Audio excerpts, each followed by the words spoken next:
Hello, Silverchair Bookites. I recently started reading George MacDonald's Lilith, and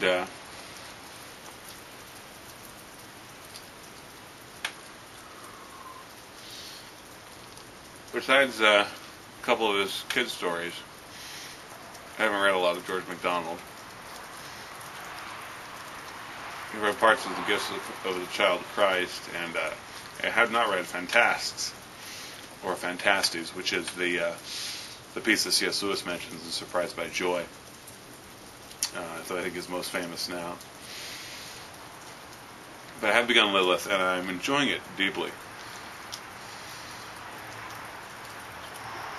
So it struck me as I was reading this book that he was Presbyterian and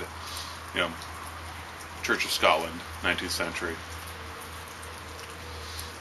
which became, through the Scottish Enlightenment especially, a very dour, sour, joyless church. He was a minister in that church and was basically chased from his pulpit and not given any new calls because churchmen from his denomination associated him with German theology, which is anything liberal, really. I don't know much about the texture and depth of that discussion, but if we're reading MacDonald, there's no question that here is a deeply orthodox and reformed man. And it's not to the credit of the Reformed churches that they treat people this way. It's the sort of treatment that lets people like Chesterton or Lewis make passing but devastating remarks about Calvinists, and they feel, and most people who read that feel, that Calvinists don't have to be dealt with at all because our reputation precedes us. I'm Calvinist, and I know I'm not talking to a bunch of Calvinists, but so regardless of what the facts in a book might be, you're not right if you're an ass. Doesn't matter if you can write the right Christian equations down.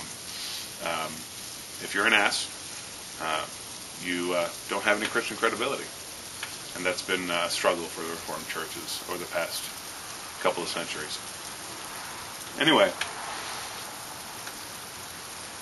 I read a passage in this book that reminded me of a grief I have with the Reformed churches, and that is that we produce no artists.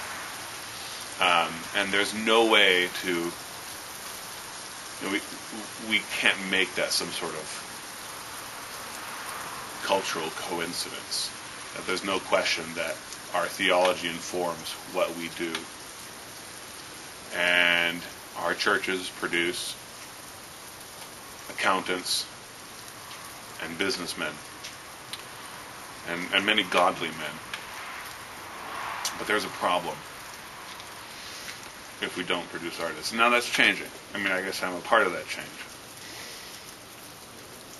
But of course, with that change come accusations from the old guard that we're not Presbyterian or Reformed anymore. So this is definitely a very theological book, and I'm going to read a passage here in which his character steps into another world, basically, and he's being escorted by one Mr. Raven through this world. And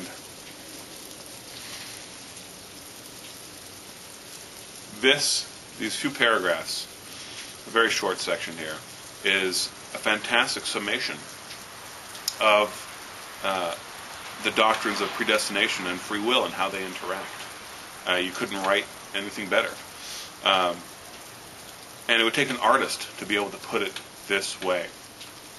Now the problem with this is that you read this, which I'm about to read to you, and it makes complete sense. But you can't put down a theological equation on a chalkboard. The Christian faith is full of paradox, and it's the exploration of the paradoxes that reveal truth, not the reconciliation of ours and our nots. But instead, the exploration of paradox and tension and harmony.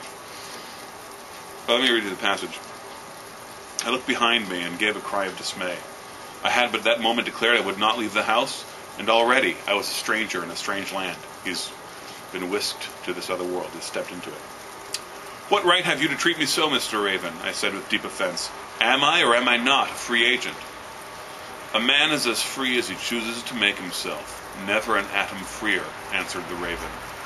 You have no right to make me do things against my will. When you have a will, you will find that no one can. You wrong me in the very essence of my individuality, I persisted. If you were an individual, I could not. Therefore now I do not. You are but beginning to become an individual. Well, there you go. No one has a right to do anything against my will. When I have a will, I will find that no one can.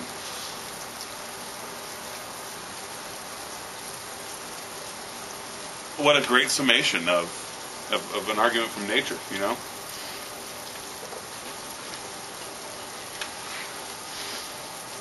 That when we have a perfect nature,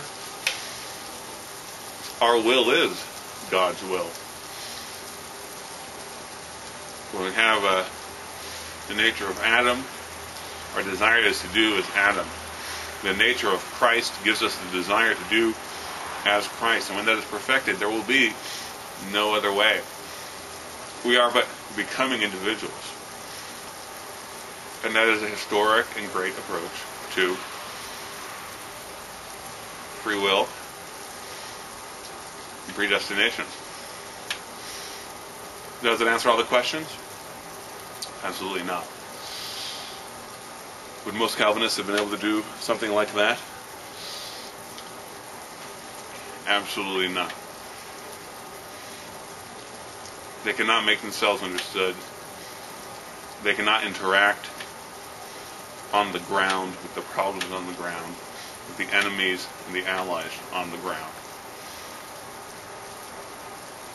They become irrelevant.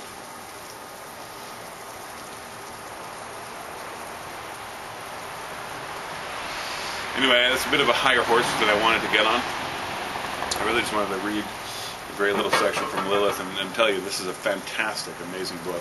George MacDonald is the character, the old man with the big beard who's kind of waiting for Lewis on the rock in The Great Divorce, for Lewis's character in The Great Divorce. Influenced a bunch of people hugely. Most recently, I heard him referenced when I was listening to some Peter Kraft lectures. So anyway, that's about all of that. If you want anything by George MacDonald, including Fantasties,